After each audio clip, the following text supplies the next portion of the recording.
Hi guys, welcome back to Mark Anthony's Music Picks, episode 5.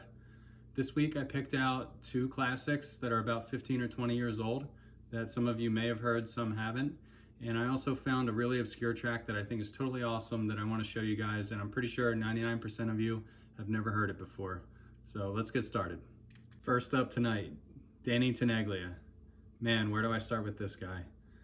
I started releasing music in, I believe, 1994, 1995, put out his Heart and Soul album, and was a pioneer for the dark, big room, progressive house that to that point had not been defined yet. He dropped that single Bottom Heavy, right? He gradually morphed his sound, picked up more tribal elements as he went, and I think one of the records that is the epitome of his early career is this one here, Be Yourself. His famous tagline that he's known for referencing at his parties and in his promotions. He's got Salida on the vocals, and it's one of the biggest tracks that he ever released. Probably, you know, the most iconic, familiar vocal. That he has that huge tribal, deep New York sound. He really has typified the New York sound, and there was a cult of people that formed around this sound at the same time as Jonathan Peters was, you know, collaborating with Jim Hines and making all these huge vocals.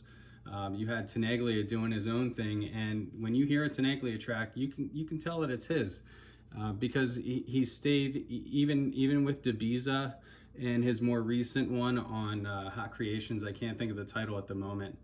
You could still tell it's him. He still loves his drums, and he still loves to bring that pounding energy.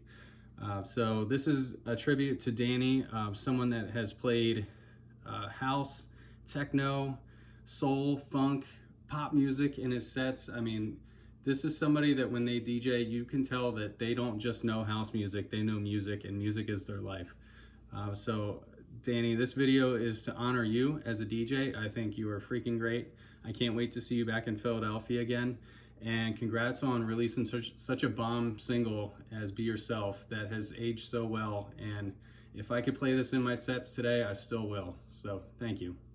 Next up, we have another hero from the scene, at least a personal hero of mine, who is Mathew Jonson. Mathew started the Wagon Repair label in 2004, I believe, and came out of the gate storming. All of his singles that he dropped in his early career are memorable and, you know, selling thousands of copies. But I think if we're all honest with ourselves, the one that stands out the most above the rest is Marionette. And I have to credit my friend James Doombot for putting me onto this record way back when I first met him in 2007.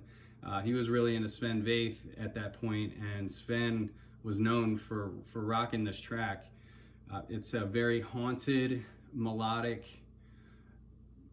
10-minute journey of pure darkness and just twisted minor key elements going on. It's a complete classic. Anybody that is a huge fan of techno, I think, has to honor Marionette and really own a copy. Even now, Mathew Jonson is still doing really well on, I think Wagon Repair shut down, but there's also the It Is What It Is label that's still releasing. Also check out Mathew's single, actually it was Cobblestone Jazz, but you could still hear his influence in it, called the Northern Lights EP. That was also repressed recently. If you want Marionette, you're probably gonna have to spend 40 or 50 bucks. And if you want the copy that has the full-blown picture cover, which I don't, it's probably gonna be, you know, 75 to 100, but absolutely have to have it in your collection. I can't recommend it enough, and you will not get tired of listening to it, I guarantee it. Okay, so now that I covered the two classics, I wanna talk about the more obscure track that I mentioned in my intro. It's on a label called Blundar. I don't know who runs Blundar. They don't put any images on their cover. The cover art seems to be a theme of a black and white picture that is zoomed in very closely, and you can't even tell what you're looking at. But they're releasing some really interesting music. And the first release on their label, Blundar #1, is by a well-known artist, probably a more low-key artist, whose name is Lowtec. Lowtec's been releasing since the mid to late 90s. He's a house slash tech house techno guy. Tends to lay low, like you don't see too many interviews with him, but there are pictures of him at least. He's not totally a faceless artist, but the one track on this record that you need to check out is the A2, and it has no name. The release has no name. It's just Blundar #1 in the catalog, and it's an untitled release. I would love for somebody to tell me what genre of music this is. I don't know what it is. I think it is so beautiful, and when I listen to it, it just blows me away at how absolutely unique and spaced out it sounds like. It sounds like it could be maybe part of a soundtrack or something relating to a sci-fi movie, but your guess is as good as mine. Maybe some of you would interpret it completely differently. It's always since I bought it in the last 2 years, it's been sitting on my top shelf. I do consider it a top shelf record, and it just defies all time and space, and it's its own beast. So check it out, guys. So that's all for tonight, guys. Hopefully by the next episode, I'll have a new intro video and a banner to go along with it. I'd like to try to spruce up my channel as much as I can, and I want to keep evolving it bit by bit. So in the meantime, hang tight, enjoy the content, check out the sound samples. I'll give you links down below as usual, and I'll see you at the next episode. Take care.